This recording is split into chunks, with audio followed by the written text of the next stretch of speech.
नमस्कार दोस्तों, एक बार स्वागत है आप सभी का इस चैनल में। इस वीडियो में हम देवी दुर्गा के 5वें स्वरूप स्कंद माता के बारे में बात करने वाले हैं। पहाड़ों पर रहकर सांसारिक जीवों में नवचेतना का निर्माण करने वाली हैं स्कंद माता।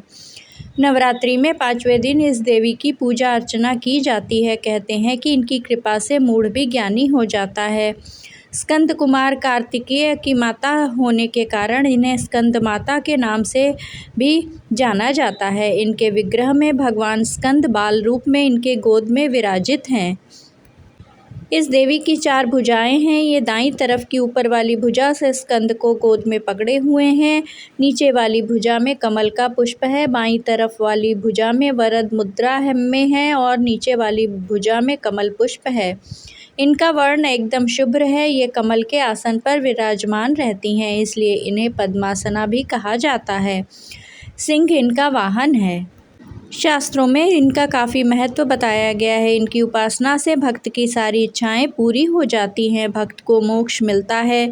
सूर्यमंडल की अधिष्ठात्री देवी होने के कारण इनका उपासक अलौकिक तेज और कांतिमय हो जाता है। अतः मन को एकाग्र रखकर और पवित्र रखकर इस देवी की आराधना करने वाले साधक या भक्त को भवसागर पार करने में कठिनाई नहीं आती है।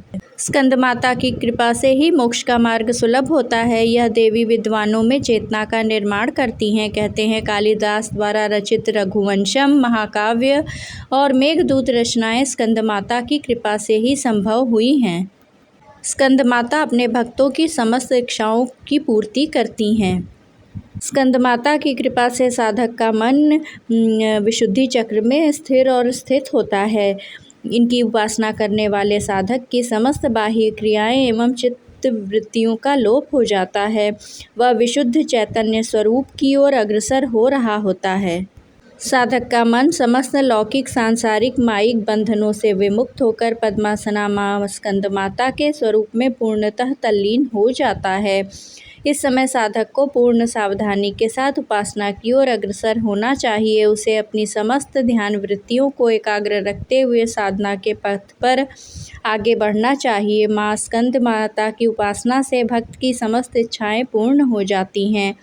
इस मृत्यु लोक में ही उसे परम शांति और सुख का अनुभव होने लगता है। उसके लिए मोक्ष का द्वार स्वयं ही खुल जाता है और सुलभ हो जाता है।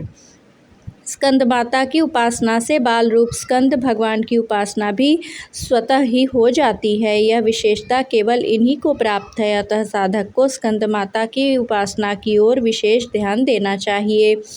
सूर्यमंडल की अधिष्ठात्री देवी होने के कारण इनका उपासक अलौकिक तेज एवं कांति से संपन्न हो जाता है। एक अलौकिक प्रभामंडल अदृश्य भाव से सदैव उसके चतुर्दिक परिव्याप्त रहता है। यह प्रभामंडल प्रतिक्षण उसके योग क्षेम का निर्वहन करता रहता है।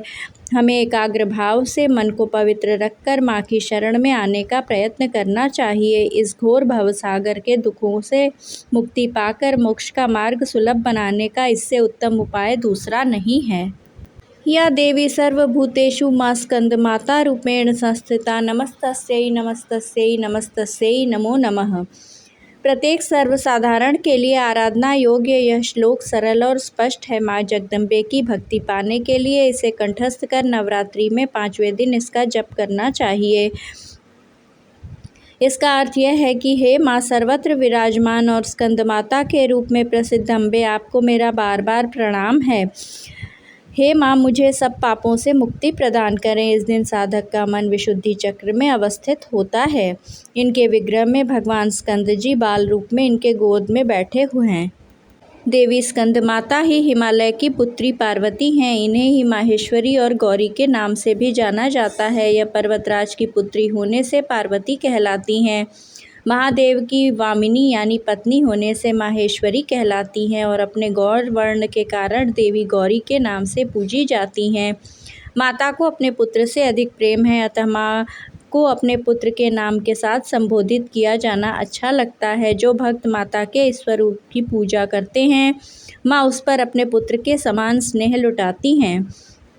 भोले शंकर को पति रूप में प्राप्त करने के लिए माता ने महान व्रत किया। उस महादेव की पूजा भी आदरपूर्वक करें, क्योंकि इनकी पूजा न होने से देवी की कृपा नहीं मिलती है। श्री हरि की पूजा देवी लक्ष्मी के साथ ही करनी चाहिए। स्कंदमाता के समक्ष अखंड ज्योति प्रज्वलित करना चाहिए। स्कंद माता की पूजा करने वाले साधक को सुख, ऐश्वर्य और मोक्ष की प्राप्ति होती है। इसके अलावा हर तरह की इच्छाएं भी पूरी होती हैं। ऐसी मान्यता है कि देवी स्कंद माता को सफ़ेद रंग बेहद ही पसंद है, जो शांति और सुख का प्रतीक है। ज्योतिषीय मान्यताओं के अनुसार देवी स्कंद माता बुध ग्रह को नियंत्रित करती हैं। देवी की पूजा से बुध ग्रह के बुरे प्रभाव कम हो जाते हैं। यह देवी अग्नि और ममता की प्रतीक मानी जाती हैं, इसलिए अपने भक्तों पर सदा प्रेम, आशीर्वाद की कृपा करती रहती हैं। देवी स्कंद माता हमें सिखाती हैं एकाग्र चित्त रहना। देवी स्कंद माता हमें समझाती हैं कि जीवन स्वयं ही अच्छे बुरे के बीच एक देवासुर संग्राम जैसा है। हम स्वयं अपने सेनापति हैं, हमें सैन्य संचालन की शक्ति मिलती रहे, इसलिए माँ स्कंद माता की पूजा आराधना करनी चाहिए। यह शक्ति परम शांति व सुख का अनुभव कराती है। या देवी सर्वभूतेषु मातृरूपेण संस्थिता नमस्तस्यै नमस्तस्यै नमस्तस्यै नमो नमः। कृपया चैनल को लाइक और सब्सक्राइब करना न भूलें।